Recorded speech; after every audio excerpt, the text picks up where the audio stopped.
passport. My name is Deborah, and I'm a first-generation Haitian American who decided to leave the U.S. several times during my adult life. Currently, I live in Quito, Ecuador, where I've been for the past 4 years. I'd like to share more about my journey with you and invite others who have taken the leap to move away from the familiar, mainly in the form of immigration or expatriation.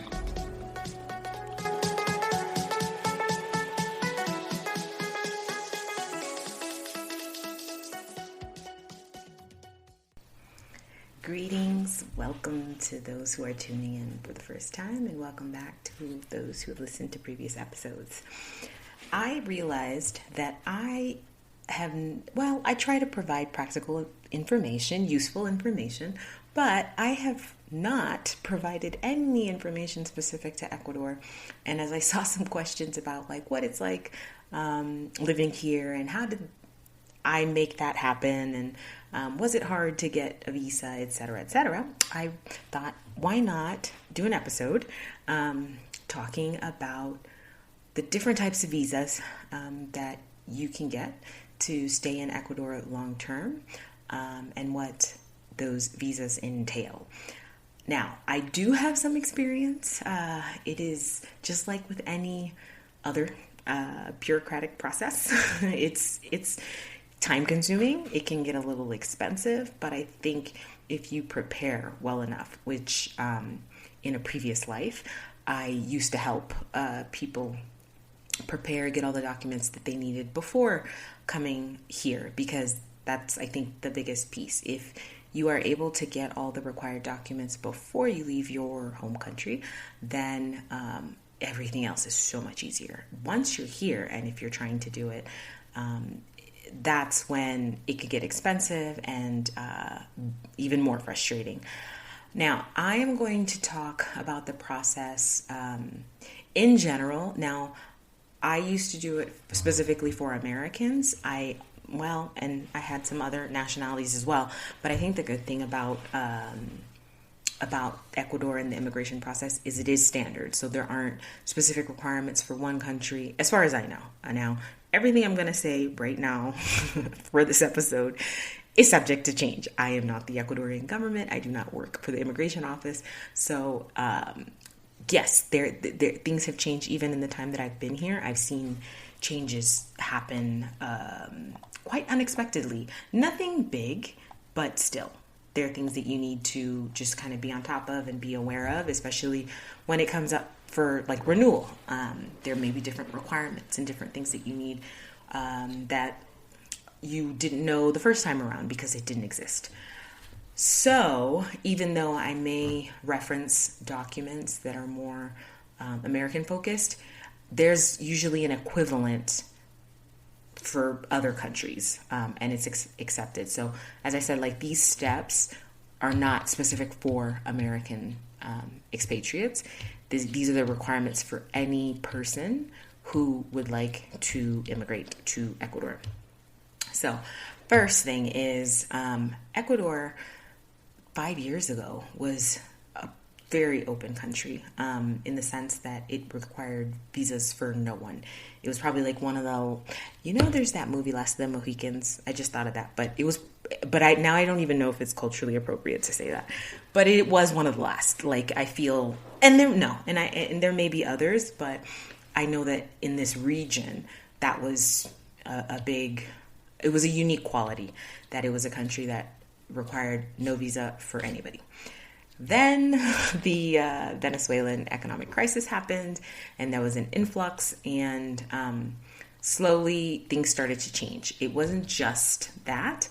It was also many other nationalities that would fly into Ecuador because they could. They didn't need a visa. And then try and get to the U.S. from here via bus, boat, etc. So then little by little, and I'm sure there was some pressure coming from the U.S. and it's all over, and I see it so much more now. But countries that have been identified as sort of the entryways, the open doors to get people closer to their final destination, that's been the policy. Let's close those countries so that then it's harder for them to get here. I look at that as like similar to the whole, war on drugs. I think you have to solve the root cause of the demand, right? It's not, don't attack the demand, or actually don't attack in the case of the war on drugs. The attack was on the producers, but the root cause is really the demand. If there's no demand for certain illicit drugs, then no, they wouldn't produce them because it wouldn't be worthwhile. So to me, in this case, it's more solve the reason why people feel that they have to leave home. And then you won't have to like try and address these little, do these little stopgap measures. So let's close this border and let's, make it harder for them to get here. They'll just find a way around. But I digress. Back to how to get to Ecuador. So as I was saying, 5 years ago, it was very easy. Nobody needed a visa. And upon entry, you could stay up to 90 days. Today, I think there are 23 countries, and there will probably be more added, that do require a visa to enter Ecuador. I think the tricky thing is the process, the visa, to request the tourist visa, was initially done electronically. And I know it like started off with like Cubans and then moved to include Haitians. And then it's just, the list has grown, and then now Venezuelans. So, I don't know how easy it is. Unfortunately, from some of the stories I've heard, it's easy in the sense that, yeah, you can apply easily online. Now, getting, an appointment to then, actually get the visa, that's another thing. I've heard people that, will apply online and just never hear anything back, follow up with consulates if you have an Ecuadorian consulate near you, and, just really never hear anything back. And to me, that's pretty much denying the visa without having to say it. But aside from those 23 countries, everyone else pretty much can just arrive. You don't even, oh yes, you do get a stamp. They do stamp your passport upon entry, and then that starts the clock. So you have 90 days, and you must leave at the 90-day mark. If you leave on the 91st day, if you try to re-enter after that, you can be fined because they have a record of you overstaying your visa by 1 day. And the fines can be pretty hefty. Like it kicks off like a certain amount, which is pretty high from day 1 up until like day 30. And then I think it increases from there. But another tricky thing about Ecuadorian immigration is in some countries, if you just leave, like cross the border, and your clock restarts. So if you have the 90 days, you cross, like people will do this. For instance, if you're in Mexico and just cross, if you're on the northern border, you could cross back into the US. If you're an American, if you're on the southern border, cross into Guatemala and then re-enter, then your 90 days starts over. Not in Ecuador. And that was a mistake, or that is a mistake that often, people who don't know, who don't do their homework, make, and then they will get fined. So it's really calendar year. But the tricky thing is that calendar year. Is it January to December? Is it the Ecuadorian fiscal year? I have had a hard time figuring that out. The last I checked, it was the calendar year, so January to December. Technically, yeah, but I've also heard people say, oh no, they said like as of, I think September 1st is when their fiscal year starts. And, oh no, it started over in September. It could be very tricky. Going to the immigration office, you can get a different story from 3 different government employees. So when I had to deal with that process, I would always just go in with patience. I would go in knowing that somebody is going to say something is wrong. Within like 3 months, I've seen the process just totally change. So it just became the expected. Expect the unexpected is what I'd say. So yeah, after that entry, and here's what's hard, and I think this is why some potential expats get into trouble, is they don't necessarily want to go through the whole process of applying for a long-term visa if they don't know if they'll like it. So, I mean, easy enough. Come, stay up until the 90 days, but with the idea that you're gonna most likely have to wait until that clock resets, whether it's that calendar year or the fiscal year, to come back and then start the visa process.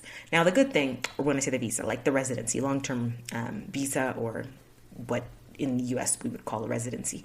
The good thing is, if you come in with that intent and you start the process during your 90 days, you don't have to worry about the 90 days at that point. You've already submitted your initial application.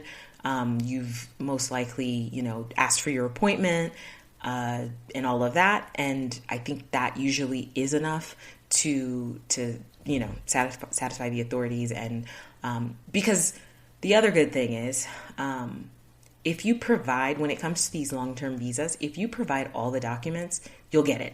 It's not like with the US or France or Canada or the UK, where they ask you for all these documents, but yet there's a percentage that just get denied for X, Y, and Z. So that was actually one of the things that I appreciated most, and it would be a joke too with the immigration officers, because when I get frustrated by things changing, rules changing, they would say, well, at least we're telling you. It's like with the U.S. and the like, people often go through, a lot to get all the documents ready. And sometimes, when it comes for their appointment, there's not a word spoken to them, and they just get a stamp of denial. And that's hearing it is just, it's like unbelievable, right? But that is the norm. Whereas, like I said, you have your list of required documents, and as long as you can obtain those documents, provide those documents in a timely manner, you will get your visa. So, what kind of visas are available? There are a lot, but I'm going to talk about the three most common, which are the student visa, or there actually are four: student visa, investor visa, retirement visa, and professional visa. So I think student visa is self-explanatory. You're a student, you have been accepted to a university in Ecuador, and using that, what they call like matriculation, that document, then you will also provide pretty much this long list, which I will go over after explaining the different types of visas, because it's pretty much the same for all of them. And then that's it. There's also an investor visa, and to be considered an investor, you either have to invest in real estate, a business, or land, which is also like real estate, but more than, I think it was $15,000 US dollars. For those of you who don't know, Ecuador is dollarized, so if I mention an amount, it's US dollars. Upwards of that, or actually you can also do a certificate of deposit with certain financial institutions that have been designated by the government. So you doing one of those ways, like I think, but the most important thing is that it's $15,000 or more. Obviously, with a certificate of deposit, I think the visa is the visa is for 2 years. After the 2 years, you can get it back. But if you want to renew as an investor again, then you'll have to just renew your certificate of deposit. For your actual investment, I think if you invest in property, most of the time, that property will have increased in value. So then I think that's what you'll use, that same initial investment as to qualify for the investor visa. And then for business, likewise, you have to just prove that investment is still worth that amount. I don't think you have to invest another $15,000 in another business or in the same business. But I think, so for some, they'll say, well, why not just invest in property, right? Buying property in Ecuador is really tricky. I actually think that should be like a whole other episode, but it's, it reminds me a lot about buying property in Haiti. There are certain laws about who inherits property. Here it's even stricter than I've seen, because as a parent, if you buy a property, you cannot sell that property without the authorization of your children. Even though they put not a cent, not a dime towards that property, you need their authorization. And so because of those types of laws and restrictions, sometimes people fall into the trap of buying land thinking it's a legal purchase, and then to find out later that no, you have, 7 people who are also, or who also inherited this property who didn't sign off. And so you lose that. For those who at least the expats that I've spoken to, it's when they want to go the investor visa route, it's much easier to do the certificate of deposit, because after 2 years, maybe you don't want to stay anymore. It's easy. You get your full amount back. I think, but very little interest, but you do get some interest back. And that's that.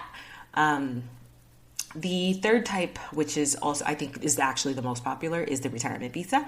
And for that, what you'll need to prove is that you have income for a single person. I think it went down to about $650. It used to be like around $800 per month. So if you're getting your Social Security benefits or a pension from, a previous job, if the monthly amount is above $650 for a single person, you qualify. For a married couple, I think you add $250, and then for each dependent, you add another $250. But again, because it's a retirement visa, most of the time it's a couple, and if both of them, have some sort of benefits that they're getting, it's usually pretty easy to qualify. And the other important question, is, can you really live with, $650? Yes, you could. You could definitely live, and eat 3 meals a day, and you can't necessarily have a car. You can't necessarily live in like the best, most the most expensive neighborhood, but yes, you can definitely live a comfortable life with that amount. Most people do not come with that in mind. Most people do budget like $1,200 and up a month, just to, again, to be comfortable. But it is possible. And lastly, the professional visa, which all you have to do, I say all you have to do, all of this, although it sounds pretty straightforward, it can be tricky. But for the professional visa, you have to register your bachelor's degree. It doesn't start at the high school level. So you have to have a minimum of a bachelor's degree with it's like the government educational institute or institution called Cenesic, and is basically where all degrees are conferred. Like, so even if you go to a university here, when you get your degree or diploma from that university, it goes through this institution. And once you have your diploma or diplomas registered through there, then you can move on with the process. Now, the tricky thing too with Cenesic and getting your diploma registered is that they really do their due diligence. So when you submit all your documents, they will call the registrar at your university. They will ask questions. They will ask questions about whether it was an online program. I don't know if it makes a difference. I remember hearing a few years ago that they weren't registering online programs. I feel like now it has to have changed. But they do, like I said, it's a process. So it could take like up to a month or more to actually get that registration. But once you get that done, then you can move on to the professional visa. Now, for the requirements that are for any type of visa, you will need, and what is recommended is to get a, oh my gosh, now I'm forgetting, a background check. a background check, and you need it from the United States. You need it both the federal, so the FBI, and from your state. The state ones are usually the hardest, but in other countries, there's only one national system. So if you get one from the national, whatever national agency that can pretty much attest that you have not been arrested, or that you're not a criminal, or you don't have any pending charges, you don't have warrants, things like that. That's what you would use. So I know each country has their own, but in the case of the US, you do have to get it from both the FBI and from your state. And in some, and it varies by state. So some states it's the Department of, this is the State Department, or it's Department of State. And then, but yeah, and in some others, it's something that sounds more like, records and things like that. But then you will also, so with those two documents that are only good, so once, and they have to be notarized.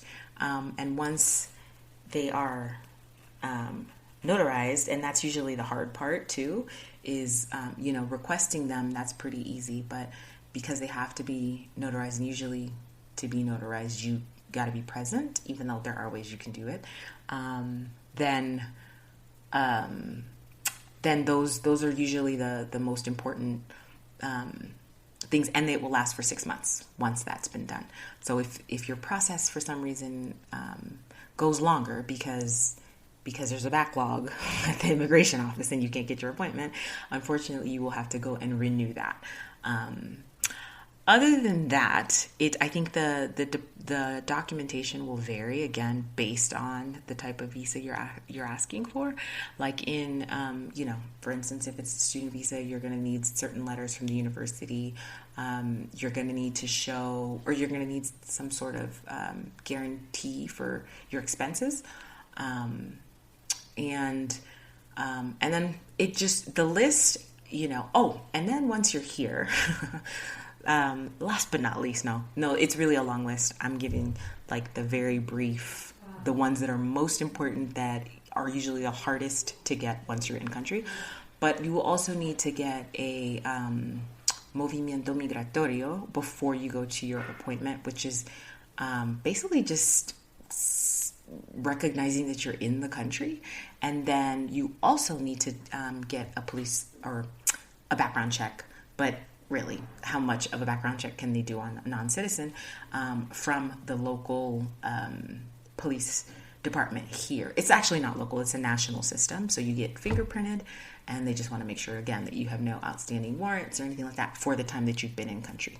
So that is like I said, the very high level, very basics. I will link the actual website where you could find the full list of documents required. And like I said, for the most part, everything else you can figure out once you're here. You can work. There are plenty of Ecuadorian lawyers who are bilingual, who are very accustomed to the process, and that are more than willing to help for a fee. It can be done on your own. There are those who are savvy and who speak enough Spanish who will come here and figure it out on their own. But it really is a headache. And I mean, if you can't afford it, just for the peace of mind and just to not have to go back and forth into different notaries, because there are things that need to be notarized locally. There are things that need to be translated and then notarized here as well. So just to not have to worry about all that, if you can afford it, I recommend using a lawyer. But if you're up for the challenge and want to learn more about the bureaucracy here in Ecuador, it's a very great place to start. So that is that. If you have any questions, feel free to post them. Let me know if this was helpful. All right, until the next time, be well.